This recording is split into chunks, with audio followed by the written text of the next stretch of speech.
Sa maayong buntag ka natong tanan, nagpabiling kita dinhi sa Archdiocesan Shrine sa Our Lady of Guadalupe din atong makauban si Father Pilmar. Father Pilmar, maayong buntag kanimo. Unya live ta dinhi sa Our Lady of Guadalupe. Father Pilmar, kumusta man ang imong mga pag-aninaw, paglantaw sa preparasyon dinhi sa Our Lady of Guadalupe, Father Pilmar? Yes, no. So, gusto ko pala sa itong mga kaigsunan wang una ta niyanhi din ni karong adlaw na ay pila ka mga adlaw na itong Holy Week din niyanhi ta din sa Archdiocese Shrine sa Our Lady of Guadalupe then sirado ang ilang simbahan pero karon pag abot na diri ang ilahang simbahan abri kayo o daghan kayo o mga parokyano ang naa karon dinhi o kita na to ang bayanihan spirit no nagsinabangay gud ni sila para sa ilang pagkomendam karon maabot na domingo isip kick off sa Triduum kung diin sa kagatos ng mga bata ang makita nato nga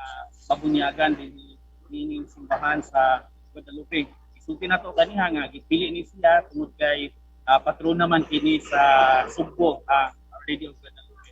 Makita nato din yung mga tatanong din nga nagdulog ng secret na din sa loob no ay asa dapat bahagi ang mga tao, asa magbawas ang mga tao in practice no sa communion stations no? So makita na nato din sa mga lingkuranan, kung saan nila ang mga lingkuranan bang pagbutang o asa sa lingkod ang mga tao na mapil no sa then kita sa tato mani ang tayo sa ilahang mga simbahan kung di napod ang mga kaigsunan nato nga mga manimbahay napod itang himo dito nga mga pagpangandam no? Then very much involved ang tanan nga sectors makita nato kanon may mga Igulang o mga bata no nga sure mga volunteer pwede sila din no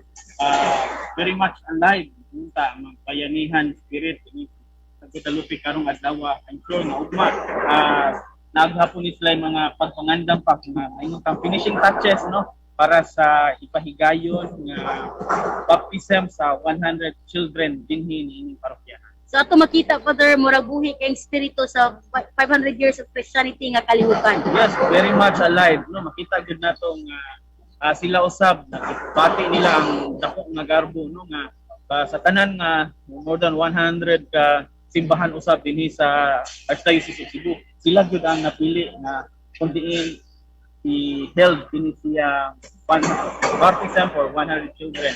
Hinumduman bayawa nga originally dili gud ni siya 100 no actually 500 gud ni siya but because of the pandemic nahimo ang Archdiocese of daghan kayo nga mga adjustments no napaganito yung higayon nga mo 7 or 8 na lang unta to ka bata ang bunyaganan no pero ni tayo man ang sitwasyon maingutan ayo gamay ang sitwasyon mo na nga in obedience pod sa interagency task force maka-maintain ta social distancing makatigom ta nga maingon na to nga natay 50% no, sa mga manimbahay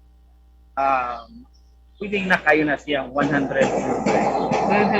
So dining magudto Father Pilmar ato sa anibion ginagmay no kung sa feelings ani ato mga kabatan-unan nga apil sa pagpangandam ani nga preparasyon saka sa ulugan sa 500 years.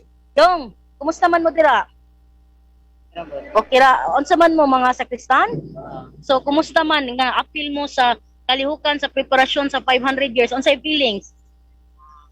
Honored kami like once in a lifetime naman in my magkuhan nga apil ka nga event that parang mo kay like kanang memorable na kayo na mo ba?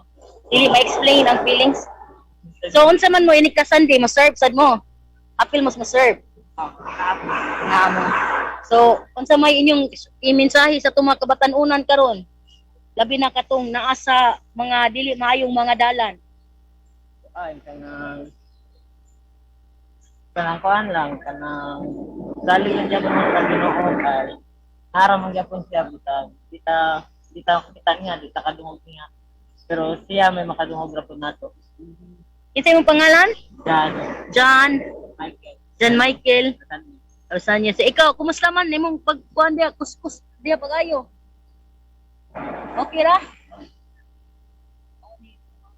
no, ang mga sakristan diri sa Archdiocese San Shrine. So ato makita mao ni ang ilahang mga pagpangandam, ilahang preparasyon ani nga kalihukan sa 500 years nga unang misa sa Triduum Mass kining pagbunyag sa mga kabatanunan sa Archdiocese of Cebu. Kaniyong tanan sangan ani Father Pilmar among General Manager mong katapos ang mensahe, Father. Yes, so human din sa Archdiocese Shrine of Our Lady of Guadalupe. Adto na punta dito sa National Shrine of St. Joseph sa Mandawi. Kung pagka Lunes na usab, another celebration na usab ang makita o masinati nato dito. Daghang salamat, Father Pilmar among General Manager. Unya ako amo ang technical team Julius Kaputulan. Unya si Dondon Badi tuasan nga to nag-vlog amo ang vlogger ug amo ang driver. O kaninyong tanan mga ka-Forza, kami mo ingon kaninyo daghan kayong salamat. May buntag o happy holiday kanatong tanan. Happy weekend. Radio Fuerza.